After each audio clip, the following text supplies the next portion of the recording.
guys, it's Anna. Welcome back to my channel. So today we're talking about how to save money on your next Disney World trip. When you go to Disney World, definitely plays a very big part on how much you're going to spend on your trip.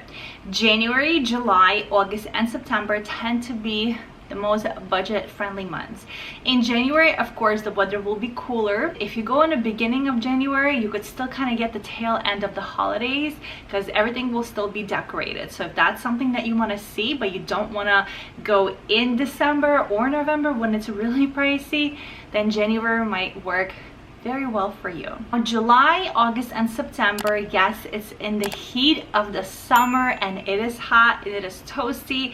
This year, summer of 2023, from what I hear, has been insanely hot. I'll leave for Disney in just a couple of days because we do tend to go in the summer. So I am just hoping and praying that it's not going to be like 110 how it's been this summer. It's crazy. Disney will almost always run some kind of a discount, and it's usually like 25 to 30% off of your package, which is amazing. And that's how we're able to go in the summer and usually stay for a little bit longer because the deals are so much better. This brings us to where should you stay on your next Disney World trip.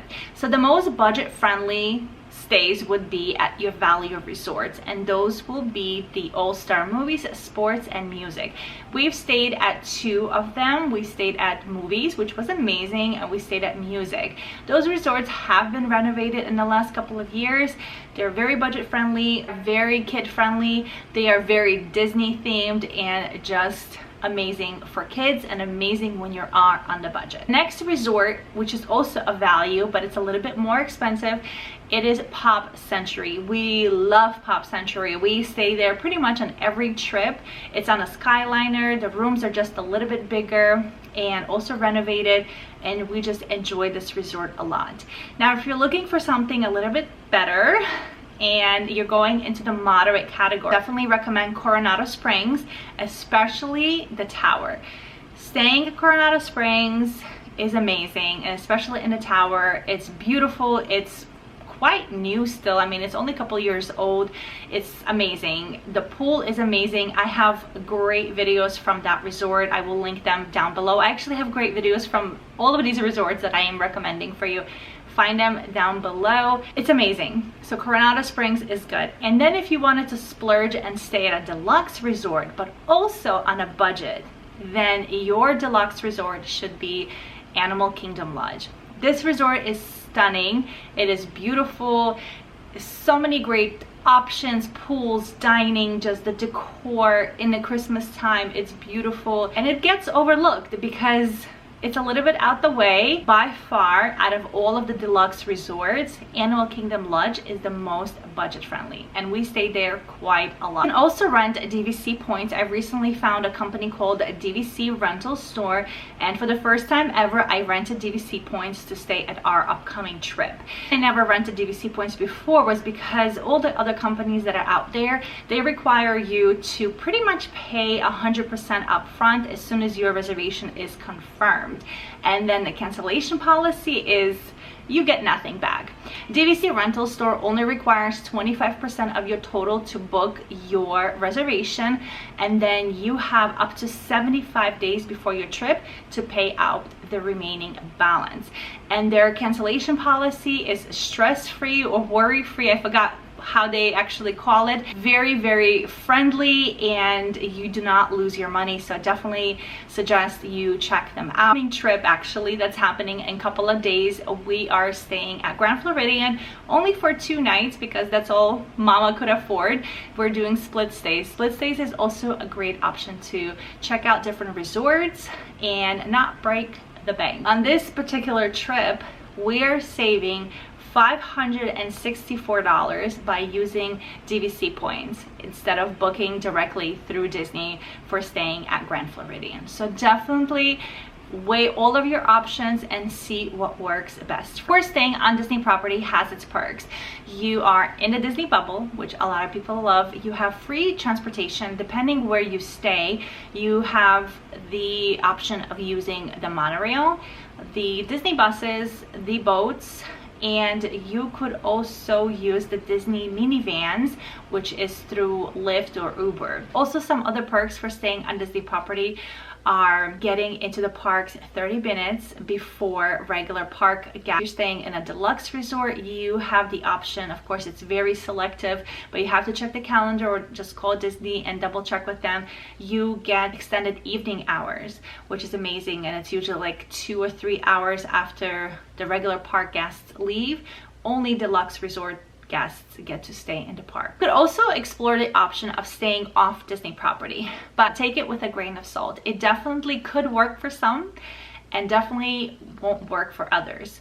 We've stayed at the Hilton, I think it was near Disney Springs once, and it was only for like a night because we were arriving to Disney a little bit earlier because we were driving, and we made it in a very good amount of time. It just wasn't, I mean, I think the best part was that it was so close to Disney Springs, but as far as the hotel and the room, it was just not my cup of tea. I will pick staying at All-Star Movies anytime over staying at the Hilton. Things to consider when you are staying off property: the price, the distance, the resort fee, the transportation. Yes, it might seem like they're trying to get you at like, I don't know, $79 a night, but then there is a $40 resort fee. Then they're like free transportation, but then that shuttle only runs once an hour. And if you miss it, whether you're going to the park or coming back from the park, you have to wait essentially a whole hour to get on that shuttle. So unless, you know, maybe you're renting a car, then that doesn't matter. But if you're renting a car,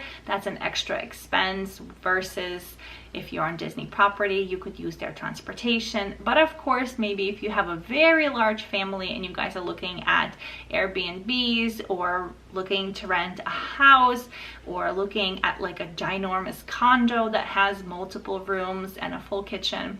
So explore the options.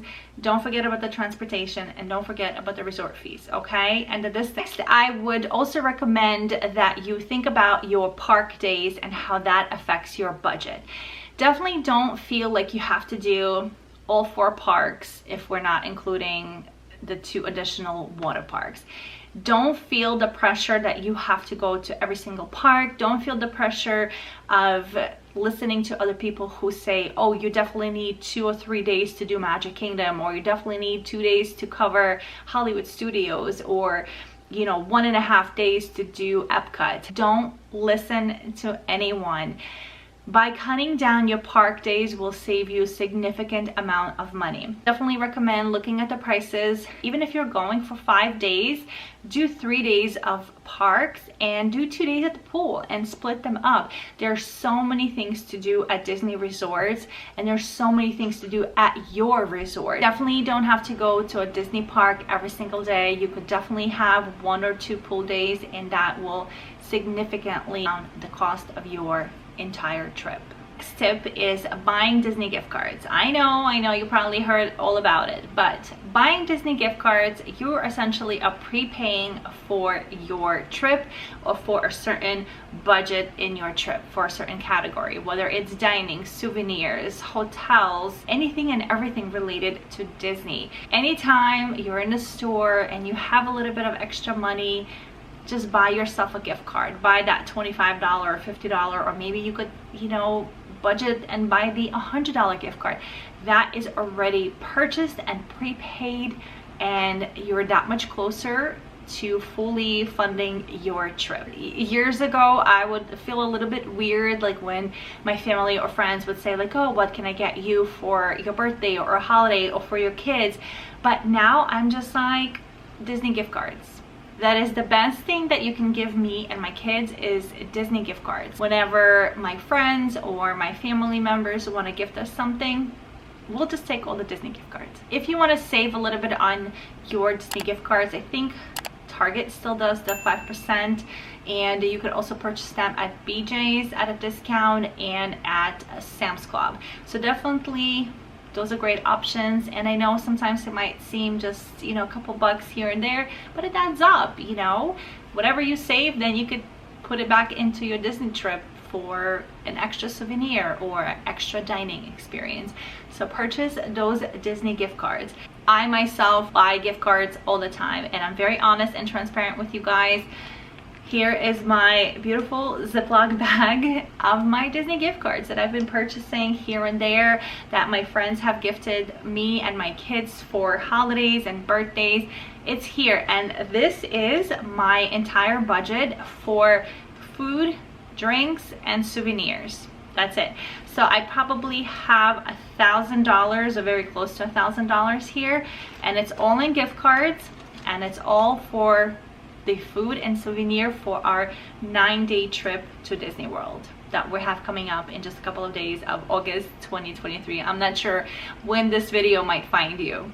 I have $25, I have $50, I have $100 gift cards, and this is what I'm going to use. There's also a website, I think it's called disneygiftcard.com, where if you don't want to have so many, or if you are saving and you have double or triple the amount of gift cards, you can go there and you can combine all your gift cards into just a few, so that way you don't have, you know, 100 gift cards. Another great tip I can give you, I know so many of us don't use cash on daily basis, and it's mainly just, you know, our credit cards or debit cards. Whenever you can, save your dollar bills, save your $5 bills. I have some over here also with my, you know, Disney gift cards. It's not a lot. I think I have maybe about $50 to $75 in total between singles and $5. I use this for tipping, housekeeping, mousekeeping, anything that we need to the room. If we need extra towels, so if we need our garbage picked up, for instance, or if I'm ordering something to eat. And bell services, I will always give them tips in cash. So that is for that. You know, again, like if you have 6 months or 9 months or even 12 months that you're saving for a Disney trip, just putting away a couple dollars here and there definitely adds up. And lastly, I don't have it with me, it's in my dining room, but we have a jar where we just put our change. Well, mainly mom puts her change there, but it's for my kids. So we just put all the change and then we roll it up. We don't go to the Coinstar machine because they take money away from you. So we roll it up. We ask for the rolls, the paper things in the bank. They give it to you for free, and then my kids roll everything up. We go and take it to the bank before our Disney trip, and that also gives them a little bit of, you know, souvenir budget or snack budget that they could use. All right, so now we're going to talk about buying souvenirs, outfits, t-shirts, things for your kids, for yourself, for your family before you even go to Disney World.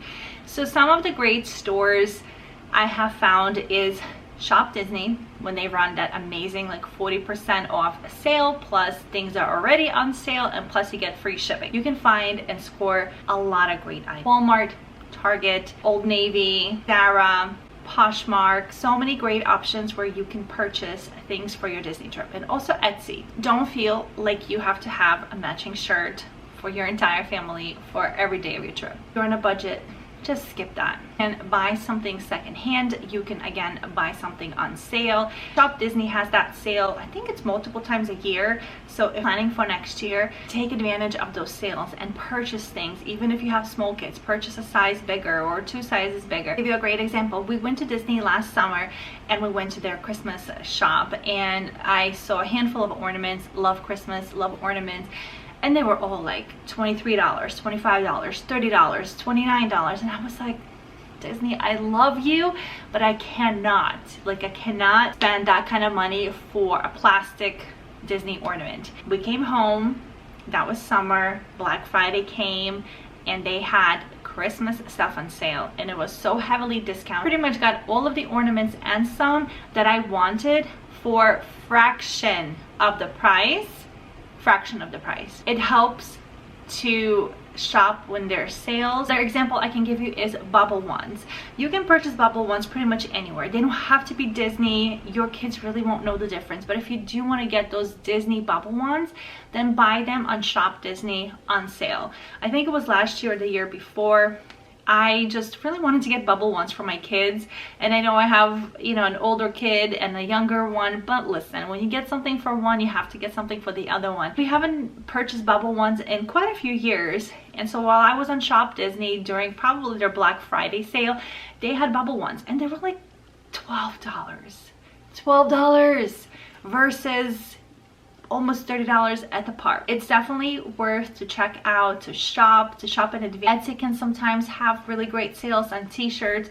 Don't feel pressured that you have to buy a $30 t-shirt for your entire family. If your kids are also little and you're able to purchase things that they like, whether it's from the Dollar Tree, whether it's from the Bullseye Target area, you know, little things that they will be so happy about, just purchase it in advance and save yourself the money and bring it with you to Disney and just sprinkle it here and there, and they won't know the difference, I promise you. So now we're like midway into our video and we're gonna be jumping into how to save money when you're already in Disney. This category is like in the middle. Let me explain. So when my kids were little, they were very picky eaters and we used to drive to Disney. I would cook and pack and freeze the food and take it with us to Disney so my kids can have a home cooked meal in Disney. Yes, I am that mom. I'm also that mom because I have a kid who has severe allergies, and I also have a kid who has special needs, and then you just throw in picky eaters in a mix of that. And so that's what I did. By doing that, of course, my kids ate what they wanted and they enjoyed their food, and we saved a ton of money that way, a lot. How it all worked is, it worked out obviously because we drove. I was able to take a cooler, freeze everything.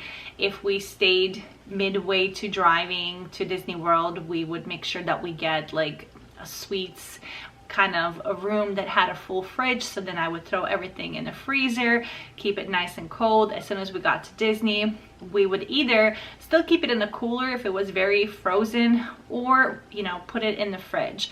Of course, Disney has changed the fridges. Now it's like beverage coolers and it's a little hard to find an actual fridge. It's still possible. Some resorts that have a kitchenette, there are some resorts that have a full kitchen. So depending on where you stay, even the Value Resort has a family suite and they do have a full kitchen. You could make it work. And also, if you didn't know, you could request a microwave. Just make sure you call Disney and put that request in advance. And you can also request a second fridge, mini fridge, not a huge one, or a beverage cooler. So if you have a lot of food, which we did back in the day, because like I said, my kids were very picky, special needs, and one had full-blown allergies, we would bring a lot of food with us because I just wanted to feel safe and comfortable and just give my kids what they wanted to eat. Also order groceries to your resort. They will deliver it straight to your resort and you can pick it up whenever you like. Disney will keep it at Bell Services. They will keep your cool items in the fridge and regular items on the shelf. And by doing that, you will save quite a big amount of money, because if you just order the very basic things like water, soda, wine, chips, dip, some fruits, some veggies, you're gonna save hundreds of dollars, hundreds, because buying those things in Disney is so expensive.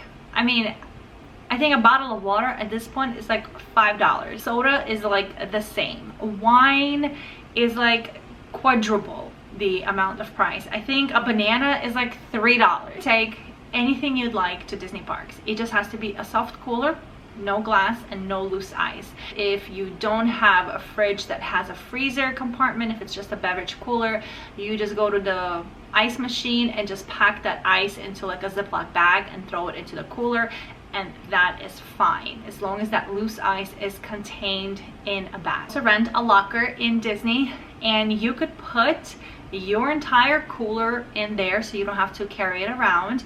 You could bring your water, you could bring your soda, you could bring sandwiches, you could bring fruits, vegetables, whatever it is that you want to bring, you can go ahead and bring. No one's gonna be looking at you, no one's gonna be judging you that you're eating your own food. Listen, we've done it. Like I just told you guys, we've done it, and we've only splurged every once in a while where we had quick service or we had character dining. So you could definitely do that and it will save you a ton of money. And then when you're back at your resort, you know, maybe you just order, I don't know, French fries and pizza for dinner, or maybe like a pizza and a salad. That is very, very budget friendly. So definitely options, definitely explore, look at the menus, get yourself familiar with the prices, what they offer, and it will definitely help you save a ton. Another thing I should mention, you can always get free water, free ice water, or free ice in Disney parks. Pretty much any quick service counter will offer small cups with water or ice or both. Feel like you need to buy that $5 bottle of water, you could bring your own bottles, you could put that water in there. Also order kids meals for anyone in your family. They don't have to be a kid. As I mentioned before, if you study the menus, if you get yourself very familiar with what Disney offers, what and where, you could save a ton of money, because some kids meals are not just like, you know, your french fries and chicken nuggets or something like that. They're nice, delicious, filling meals, so you could definitely do that. They don't care who orders a kids meal. So now I'll tell you things that I'm definitely skipping at my next Disney World budget-friendly trip, and I suggest the same for you. PhotoPass.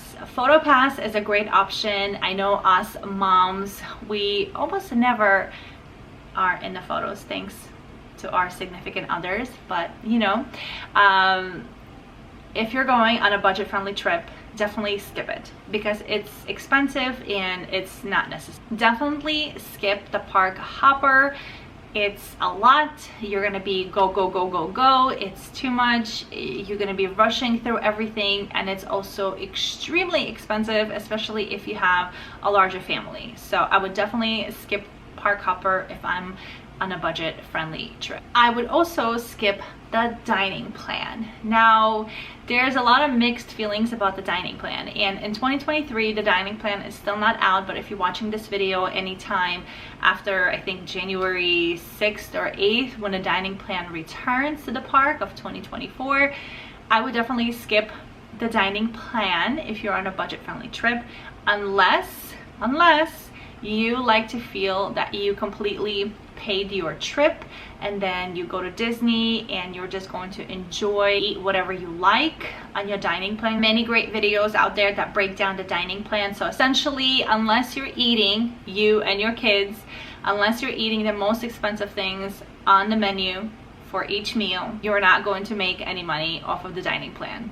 You might just barely break even, to be honest. There's a ton of people who love the dining plan because they feel, as I mentioned, that they paid for it, and now, you know, whether you just want a Caesar salad or a steak, you can just go ahead and get it and you don't have to worry about it. Definitely think about it, but if you're going on a budget, I would definitely skip it. Also skip any parties or after hour events because those can add up very quickly. Those include Mickey's Not So Scary Halloween Party and also Mickey's Very Merry Christmas Party. They add up really quickly. If you are going to Disney World during the fall season or the Christmas season and you think you're gonna miss out by not going to one of those parties, no. Yes, those parties are fun, but they're expensive, and no, you're not gonna miss out because you will still see the fall decorations, especially in Magic Kingdom, and you will definitely see Christmas decorations in Magic Kingdom and in so many other parks. So don't feel like you're not gonna get the spirit of the holiday. You have to go to those parties because as fun as they are so expensive, and as you get closer to either Halloween or Christmas itself, the prices just keep going up and up and up and up. And if you have a large family or even a family of 4, before you know it, you're spending like $1,000 for, you know, a couple of hours to see a party. And as I wrap up this video, here are a few things that I think you should not skip on your next Disney World budget trip, and that is Genie Plus. Genie Plus essentially replaced the free fast passes that we had. Now you have to pay for it. The price goes up and down depending on the season, depending on the day, depending how busy they are, and they keep constantly making changes. It could be $15, it could be $21, it could be $28 per day, per person, per park.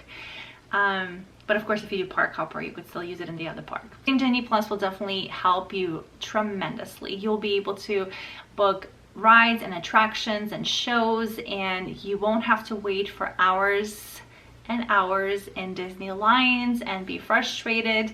Or if you have younger kids, I mean, it's hard for everyone, especially when it's very hot. That is one thing that I will not be skipping on my next trip, even if it's a budget trip, is Genie Plus. I would definitely figure out where we could save, or maybe where we could cut the budget. Maybe we'll skip one fancy dining experience and just purchase Genie Plus. Next thing is your rain gear. Don't be caught off guard when it starts raining, pouring. Then you have no choice but to run and buy the Disney ponchos.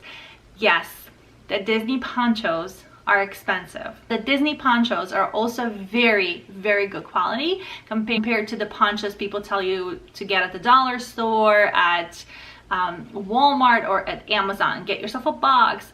They're not comfortable, they're hideous, they make you even hotter than you might already feel. So have your proper rain gear, buy good ponchos while you're at home, bring your rain gear. That will help you, that will save you money. But of course, if you want to get the Disney ponchos, you can get them, but they're definitely pricey, so be sure you budget for that if you do want to buy them. Last thing I forgot to mention is that if you have young kids, kids 3 and under are free in Disney World.